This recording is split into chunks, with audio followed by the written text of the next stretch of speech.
Hi ChemStars, it's Ms. Macaulay, and we're going to go over Chapter 2 notes, pages 4 and 5.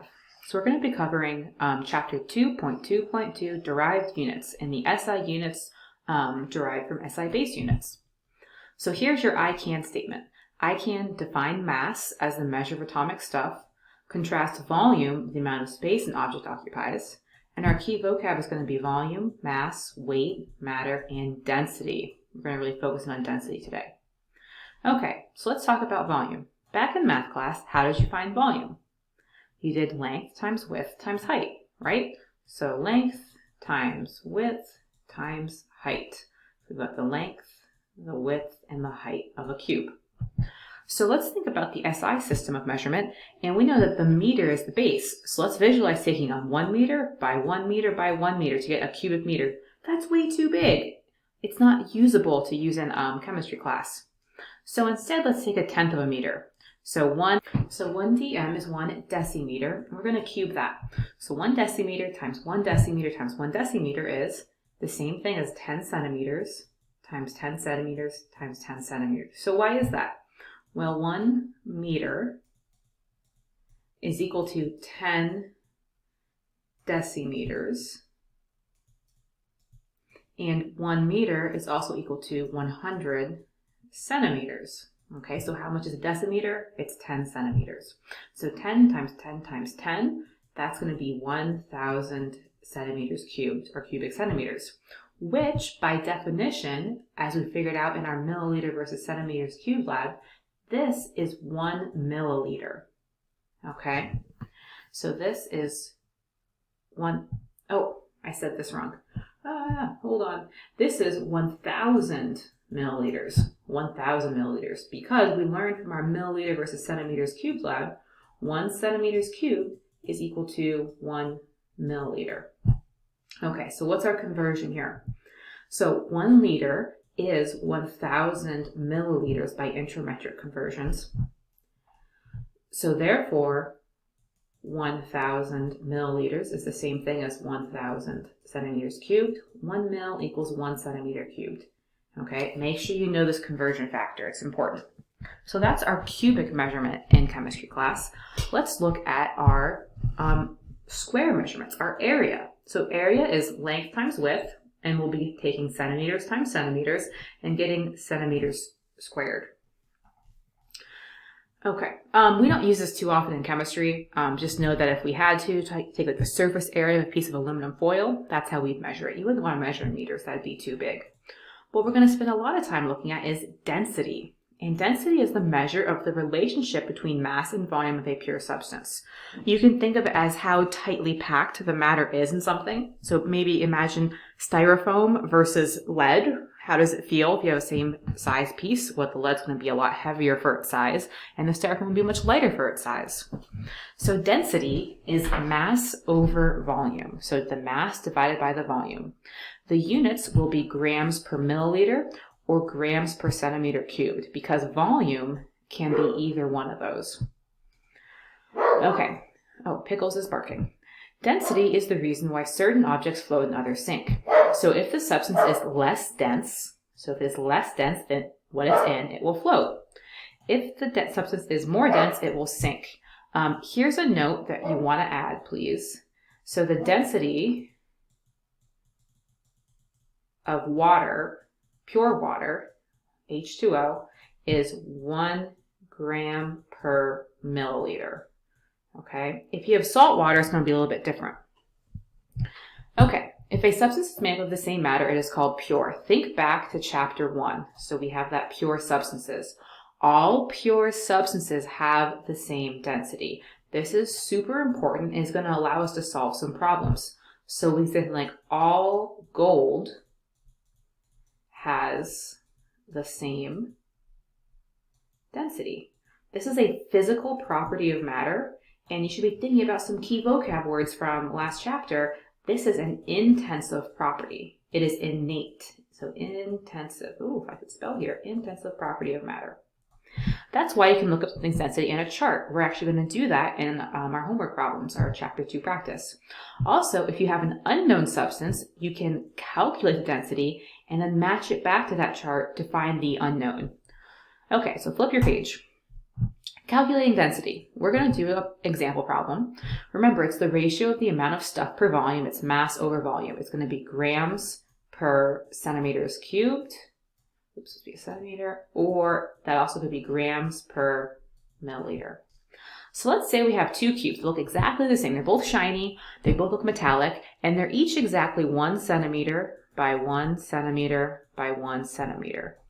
But this cube is aluminum and this cube is steel, which is almost pure iron. So we're going to say iron. So we have 1 centimeter, 1 centimeter, 1 centimeter. They look exactly the same, except they have different masses. We're going to put these on a scale, and the aluminum cube has a mass of exactly 2.7 grams. When you pick up that iron cube, it feels really, really heavy, and the mass of that iron cube is 7.87 grams. Okay, so they have different masses. What about their volumes? They're exactly the same dimensions. They're exactly the same size. They each have a volume of 1 times 1 times 1. Maybe you need to get your calculator out for that one. You're going to find out it's 1 centimeter cubed. So what's the volume of the iron? 1 centimeter cubed. Okay, now what's the density? We know that it's going to be the mass over the volume. This one's going to be pretty easy. So we have 2.7 grams over 1 centimeter cubed. So what's that final answer? Good job. It's 2.7 grams per centimeter cubed. Now let's do the same thing for steel. Density is mass over volume, which is 7.87 grams this time. Much more mass for the same amount of volume over 1 centimeter cubed. So that one's density is 7.87 grams per centimeter cubed. Okay, so which one of these is more dense? The iron. Why? Well, we could say obviously 7.87 is a lot bigger than 2.7, and there's more mass, there's more stuff, there's more mass per unit of volume. It's heavier for the same size. Okay. So let's scroll down here with some problems mathematically. So the first things first, we're always going to write the formula. So density, let's write the formula out here. Density is going to be equal to mass over volume. And I'm going to try and keep that color coding up so we can trace the variables. So for these problems, make sure you have your calculator out. I want you to follow along with me, and I want you to show all your work. So we're always going to show all work. And I mean all work. No naked numbers. So all work and units. All of your numbers must be properly addressed with the correct units. So here's your step. Write down the formula. Check. We did that. Density equals mass over volume. Solve for the variable you're looking for. Sometimes in math class we'll say isolate and solve. That's algebra. We're going to substitute the values for the variables that we know, and they're going to calculate correctly the unknown and use proper units, no naked numbers. So this is just a regular algebraic equation. There's three variables here. You'll always know 2 of them when you're solving for the third one you don't know. If in your math class you use a triangle, we'll set it up. Density equals mass over volume. So that way you can solve mass is density times volume. Volume is mass over density. If you haven't seen the triangle before, don't worry about it. If you do know how to use it, here it is for you. If you don't know what the triangle is, just stick with your formula and your algebraic manipulations. So we're going to do 2 example problems together. Okay, number 1. We have a piece of magnesium and its mass is 3.0 grams. And we know that magnesium, which is a pure substance, we can look it up on a chart, and it has a density of 1.2 grams per milliliters.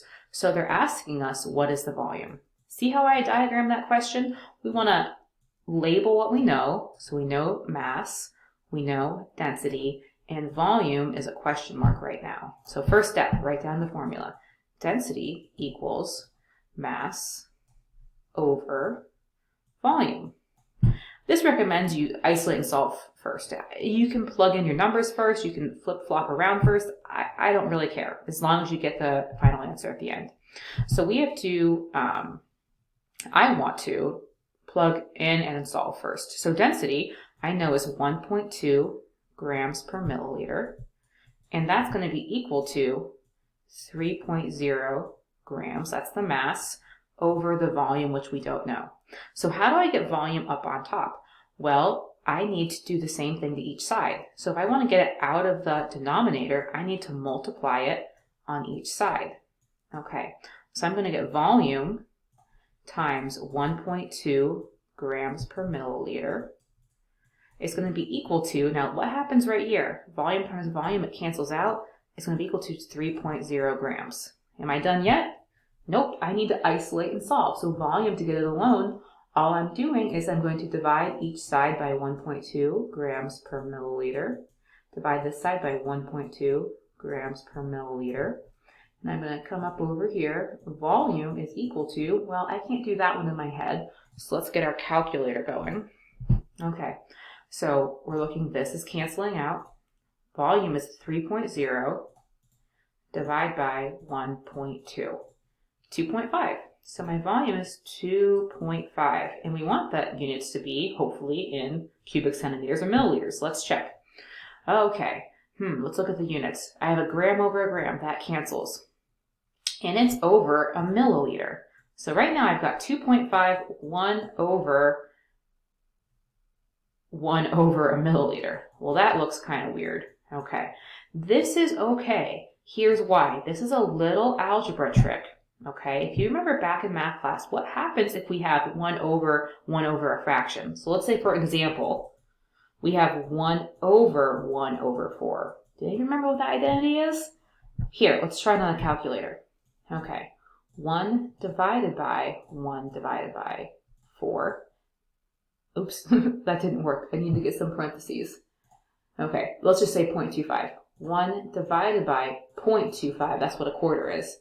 We get 4. So 1 over 4 is 4. So if you have a fraction in the denominator, you flip it over and we get that. So what's 1 over a milliliter? Well, my final volume is 2.5 milliliters. So that's what I want to have. Okay, so see how I had my original formula? I isolated and solved for the correct variable. I substituted in and I showed my work with all my units. That's exactly how I want you to show your work on all of your notes and practice problems. Okay, one more problem before we're done. If an unknown metal, okay, so we're going to try and solve for the identity, it has a volume of 7.4 milliliters, so this is my volume, and a mass of 58.0 grams. What is the density? So density equals question mark. Okay, density is equal to mass over volume. Step 1, always write the formula. Now we don't have to rearrange anything here, so let's plug in what we know. So density is going to be equal to 58.0 grams divided by 7.4 milliliters. That's probably a volume they got from the water displacement method. Okay, so go back to our handy dandy calculator of science. 58 divided by 7.4. We get 7.8378. Okay, we haven't learned about sig figs yet, so I'm just going to round this number for us. Do you see how this number had 3 and this number had 2 digits in it? We're going to take this one also to 2 digits. So we're going to say, it's 7.8. So 7.8 grams per milliliter. Does that look familiar to you? Of the 2 metals you've learned about so far, aluminum and iron, which one is this more likely to be? So maybe this is iron or steel. Okay, so thanks for following along, guys. Next thing you're going to do is you're going to have some density demos. So remember, always write down the original formula, isolate and solve, substitute, and keep those units going throughout the problems. Don't wait to be great. See you next time. Bye.